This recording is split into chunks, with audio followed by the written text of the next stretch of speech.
Përshëndetje të nderuar miqtë e mi, ja ku po takohemi sërish me mua Tirona Lilin, pikërisht këtu në kanalin tonë Rrëfime Jete, për të ndarë historinë e radhës. Historia që në fakt do të dëgjoni sonte është një histori që brënda vetës së saj mbart shumë dhimbje. Baballarët realisht nuk është se shprehin ndjenjat, nuk është se marrin guximin që të shkruajnë, ta tregojnë atë se çfarë ndjejnë. Por në këtë rrëfim që mua më kam bëritur në redaksin time, do të ndaj lotët e një babai. Një baba apo një bashkëshort që tashmë është ish bashkëshort, do me thënë ka përjetuar një divorc me gruan e tij, por siç duket, partneri i dytë, do me thënë bashkëshorti i dytë i gruas së tij, nuk e lejon që ai t'i takon fëmijët e tij. Dhe babai me shumë lot tregon se edhe se si zotëria në fjalë e ka kërcënuar. Ai shkruan: "Unë jam baba. Edhe sot po flas me një zë që realisht më dridhet shumë. Po flas jo për të kërkuar mëshirën, por për të treguar një dhimbje që po më vret ngadalë për ditë. Ka net që nuk fle. Ka ditë që unë nuk jam më njeri. Sepse fëmijët e mi janë gjallë, por për mua janë si kur të ishin të zhdukur. I mbaj mend mirë ditët kur ata lindën. Kur i mora për herë të parë në krah dhe kur u betova se do të isha gjithmonë aty për ata. U betova se asgjë në këtë botë nuk do të na ndante nga njëri tjetri. Por nuk e dija se armiku më i madh do të bëhej gruaja që dikur unë e quaja familje. Martesa jonë nuk ishte perfekte, por ishte e vërtet. Punova ditë dhe natë, shpesh larg shtëpisë, vetëm që fëmijëve të mi të mos t'ju mungonte asnjë gjë.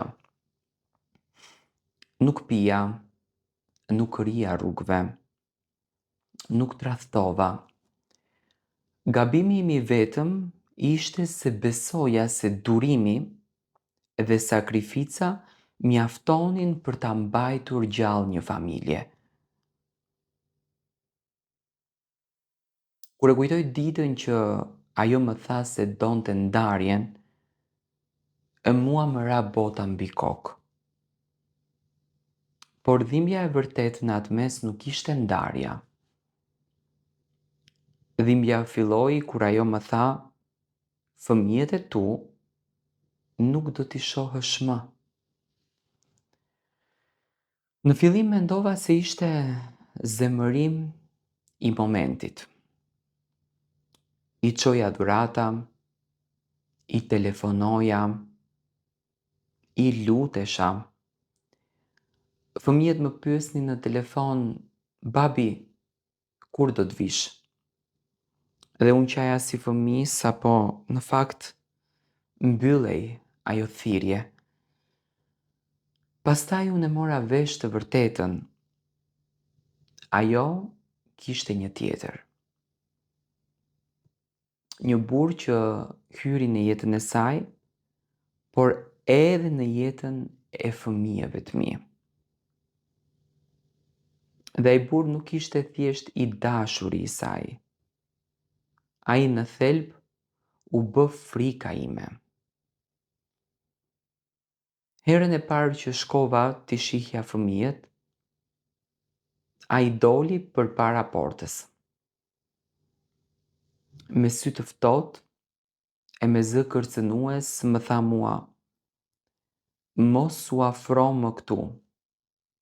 Dije se do të pendohesh." Më besoni që trupi mu drodh.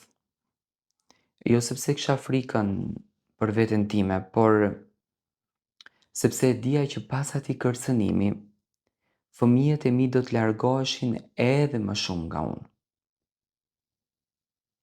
Që nga ajo ditë, çdo përpjekje për t'i takuar u kthye në një luftë.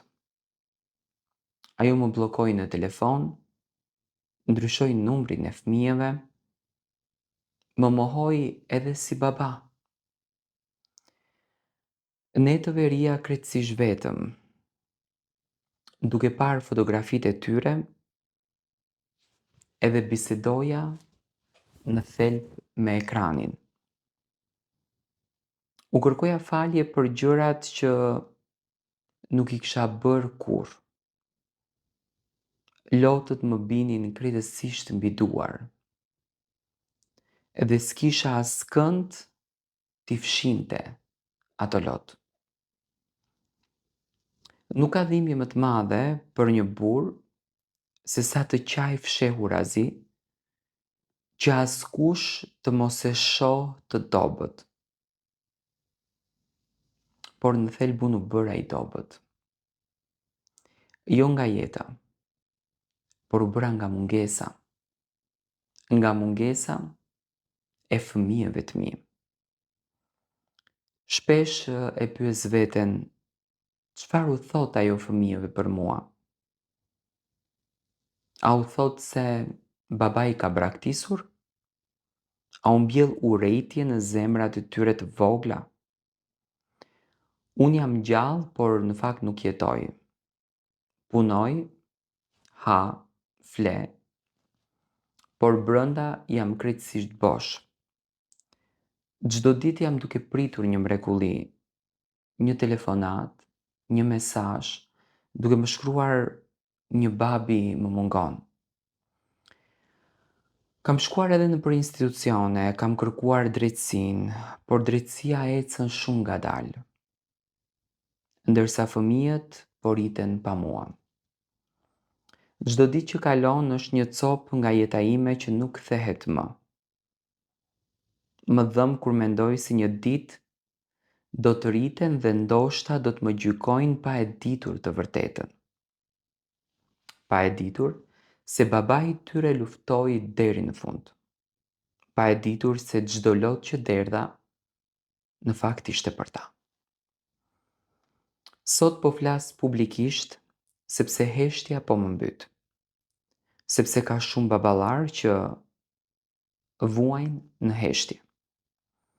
Sepse fëmijët nuk janë armë për hakmarrje. Ata janë zemra që në thelb thyhen pa zë. Nëse një ditë fëmijët e mi dëgjojnë këtë rëfimin, dua ta dinë një gjë. Babi ju ka dashur çdo ditë. Edhe kur s'ju pa, edhe kur s'ju përqafoi, edhe kur në thelb u kërcënua. Unë jam këtu, do t'jem gjithmonë këtu, duke pritur ditën kur do t'ju shtrëngoj fort edhe do t'ju them, kur nuk ju lash, por më larguan. Ky është rëfimi im, rëfimi i një babait në thelb me zemrën e coptuar.